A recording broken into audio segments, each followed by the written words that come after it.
네, 무릎을 탁 치게 만드는 명쾌하고 속 시원한 정치 분석 시간입니다. 무릎탁도사 대한신당의 박지원 의원 스튜디오로 모셨습니다. 어서 오세요, 의원님. 네, 안녕하세요.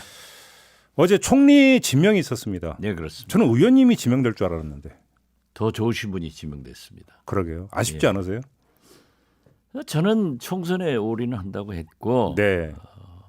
거기에 말한 적이 없습니다. 또 피해가시네. 근데 지금 의원님께서는 그러니까 여러 매체의 인터뷰에서 정세균 의원이 아마 총리 이걸 안 받을 거다라고 전망하시지 않았습니까? 정세균 의원이 대권의 꿈을 가지고 네. 오래전부터 준비해 왔거든요. 네. 그러니까 그분은 계속 종로에서 출마해서 당선되면은 네. 길이 있다 이렇게 보아왔기 때문에 네. 이게 대개 총리하면은 관료 출신들은 총선에 관계없이 총리가 되려고 합니다. 그렇지만은 정치인들은 더 욕심이 많아서인지 더 미래지향적인지 출세지향적인지는 모르지만은 국회의원 되고 총리를 해서 대권을 가려고 하는 꿈을 가지고 있죠. 그리고 총리는 앞으로 문재인 집권 하반기 아니에요? 네. 그렇기 때문에 무슨 문제가 있으면은 책임을 지고 물러가지 않으면 안 되는. 또 이낙연 총리하고는 또 다른. 그 이낙연 총리는 집권 초반기이기 때문에 호시절에 힘이 있죠. 했던 거고. 좋을 때 해먹었는 거고 이제 그렇기 때문에 나머지 2년 반 여기에는 국회의원직을 가지고 있어야 네. 소신껏 하고 또 물러가도 국회의원을 할 수 있지 않느냐. 예. 이런 계산들을 하죠. 그런데 어제 그러니까 지명 발표했고 나서 이제 정세균 그 후보자께서 기자들하고 일문일답하는 걸 이제 저도 생중계를 잠깐 지켜봤는데 표정이 그렇게 밝아 보이지는 않았어요, 솔직히. 네, 본래 그분이 이제 미스터 스마일하고 그냥 다 좋으신 분인데 네. 그 표정은 모르겠어요. 일부러 그렇게 혹시 좀 얘기 안 나눠보셨어요? 그 알아볼 필요도 없는 거고 네. 또 어떻게 됐든 권력서열 2위 네. 국회의장이 입법부의 수장이 행정부의 세컨맨으로 가는 게 보기가 그렇지 않느냐. 네. 그리고 정세균 의장한테는 또 늘 당 대표 때 산자부 장관으로 가버린 그런 게 따라다니니까 굉장히 그걸 신경 썼어요. 그러니까 자기로서는 문재인 대통령께서 화합 또 경제 네. 이런 것에 역점을 두고 좀 해달라고 하면 거부할 수가 없는 거죠. 결국 문재인 대통령이 이제 설득을 했기 때문에 이렇게 봐야 될 것 같은데. 그렇죠. 설득 포인트가 뭐였을까요? 정세균 그러니까. 후보자를 움직인 가장 결정적인 게 뭐였을까요? 제가 볼 때는 문재인 대통령으로서는 지금 그러한 서열, 그러한 의전보다는 국가와 국민을 위해서 정 의원께서 하는 것이 성공의 길이다. 그리고 국민과 국가를 생각하자.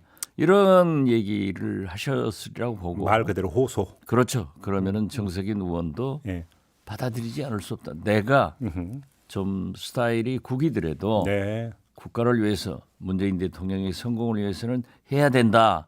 이런 생각했을 거예요. 그러면 의원님께서 보시기에 정세균 후보자께서 지명을 수락하는 순간에 본인이 꾸어왔던 큰 꿈은 접은 거다 이렇게 해석을. 그렇게는 보지 않습니다. 아닙니까? 예, 왜냐하면 앞으로도 예. 대선이 되려면은 2년 반이 있잖아요. 네네네. 최소한 2년이 있기 때문에 네. 총리를 하면 또 이낙연 총리처럼 잘하면은 네. 더 지지도가 올라갈 수 있고 더 인지도도 높일 수 있기 때문에 저는 길은 살아 있다. 그리고 정세균 의원은 국무총리가 되더라도 예. 꾸준히 그걸 계산하면서 아하. 더 오히려 잘할 수 있다. 그렇게 봅니다. 그러면 오히려 정세균 그 의원이 총리가 된다 하더라도 정세균 의원의 어떤 개인의 어떤 그 정책 포부나 계획 속에서 길게 안 갈 수도 있다고도 전망할 수 있는 거 아닌가요? 총리. 그렇죠. 그렇게 보죠. 그리고 원 포인트 총리가 될 수도 있다. 뭐 그렇게까지 예측하면은 문재인 정부에 너무 잔인한 거고 네. 어떻게 됐든 하반기 총리들은 무슨 큰 일이 생기면은 네. 책임을 지고 또 전국 전환의 계기로 개각을 많이 하기 때문에 예. 물론 정홍은 총리처럼 뭐 후임자가 없고 또 청문회에서 어려움을 당하면 또 할 수도 있겠죠. 네. 그렇지만 그거야 어떻게 알겠어요. 원 포인트까지는 뭐해도 본인의 생각으로 그렇게 길게 하고 있지는 않을 것이다. 저는 그렇게 봅니다. 알겠습니다. 예. 그럼 이제 이번에 물러나는 이낙연 총리는 종로에 출마를 할까요? 저는 종로 출마하리라고 봅니다. 그래요? 예.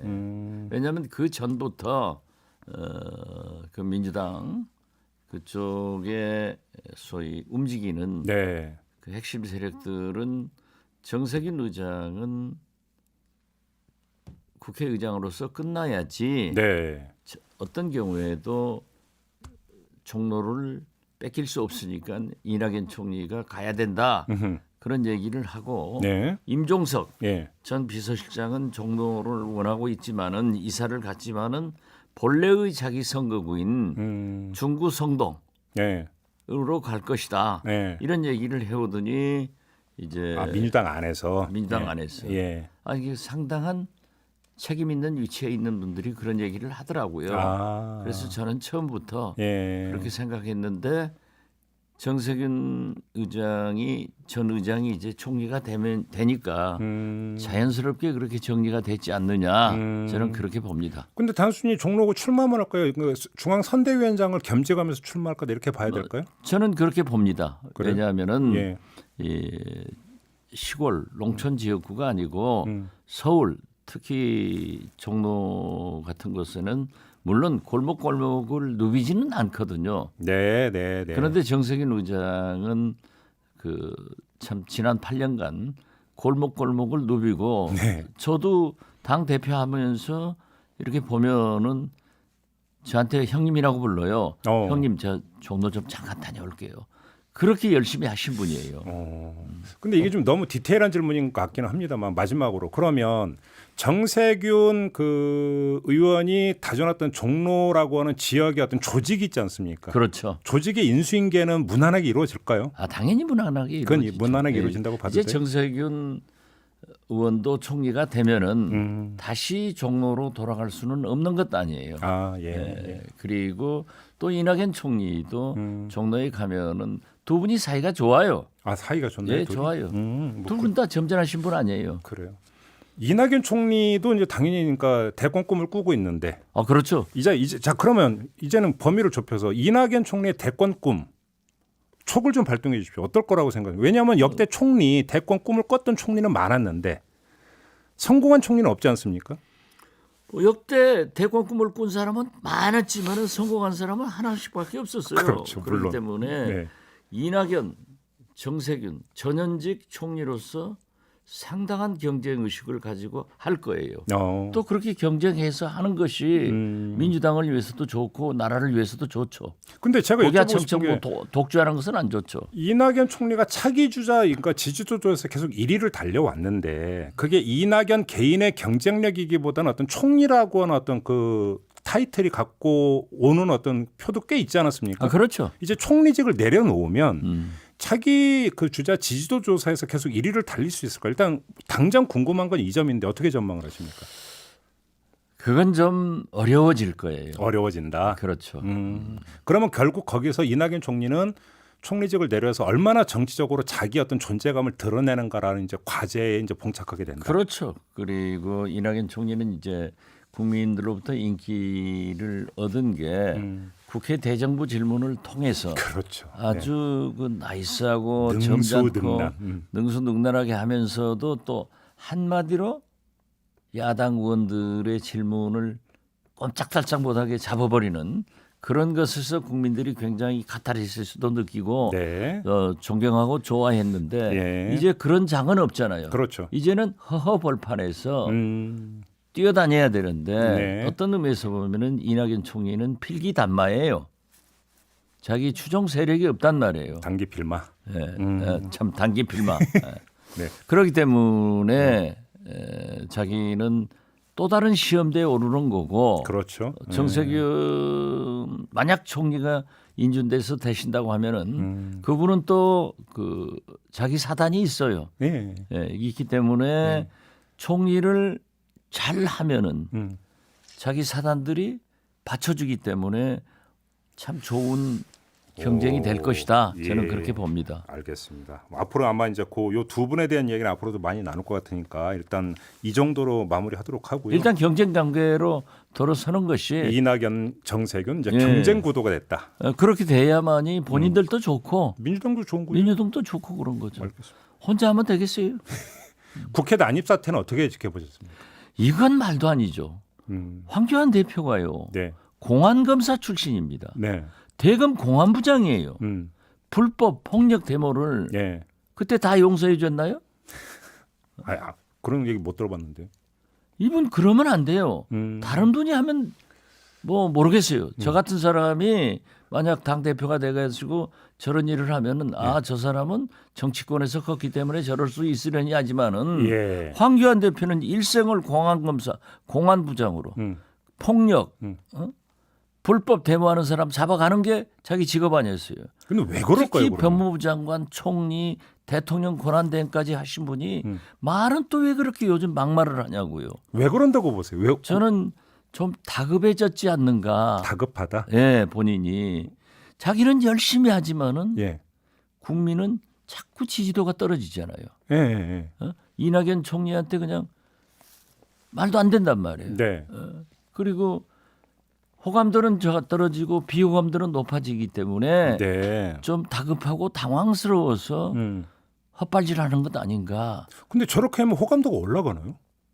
안 올라갈 건데. 예. 그러니까 자기 그 태극기 부대들의 박수 속에서 연설하면서 보세요. 우리가 승리했다. 뭘 승리했어요? 아니 불법 저지르고 네.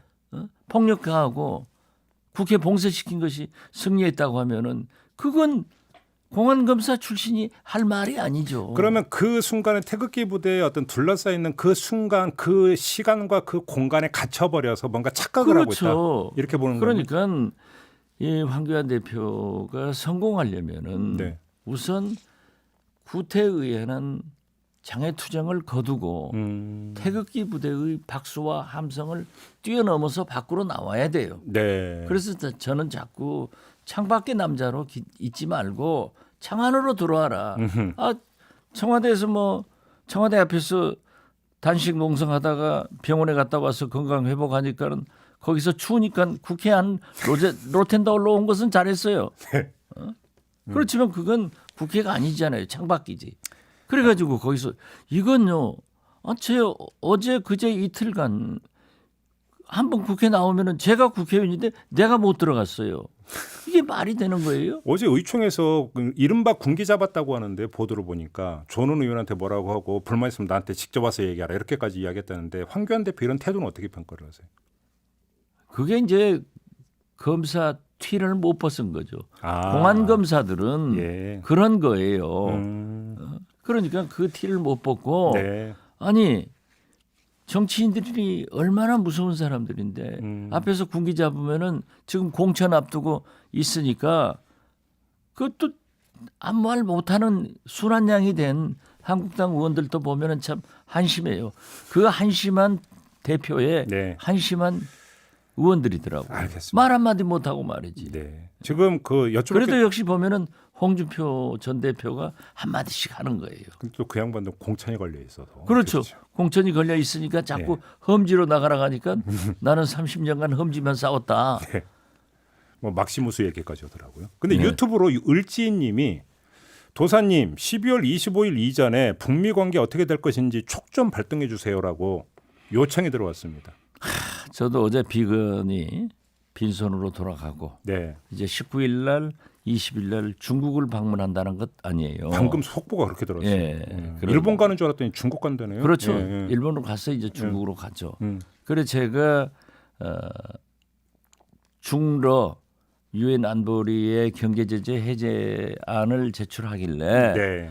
저건 무엇인가 미국하고 무역 전쟁 분쟁을 해소하는 단계에서 중국도 북한의 핵무장을 굉장히 싫어하거든요. 네. 그렇기 때문에 무슨 물밑 대화가 있었을 것 같다. 미중 간에 그렇죠. 미중 간에 사인 교환하고 나온 거다. 네. 오. 그래서 저는 우리 문재인 대통령이 손흥민 선수가 73m를 달려가 가지고 드리블해서 골 넣었잖아요. 네. 지금은 이제 본격적으로 네. 중국도, 러시아도, 미국도 좀 적극적 얘기를 해서 북미 관계를 풀어낼 때가 됐다 했는데 비건의 중국 방문은 굉장히 그래도 네. 트럼프 대통령이 김정은 위원장과 대화로 김정은 위원장의 막다른 골목으로 나가는 것을 방지하려고 하는 노력이다. 예. 그리고 저는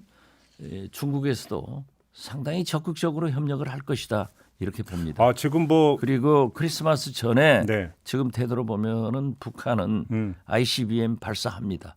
SLBM도 함께 발사할 수도 있습니다. 그래요. 근데 지금 그 미중이 사인 교환에서 어떤 제재를 완화하는 카드를 만지작거리고 있다면 북한이 오히려 그러니까 조용히 있을 가능성이 더 높다고 봐야 되는 거 아닌가요? 아닌가요? 북한의 외교는 또 그런 게 아니에요.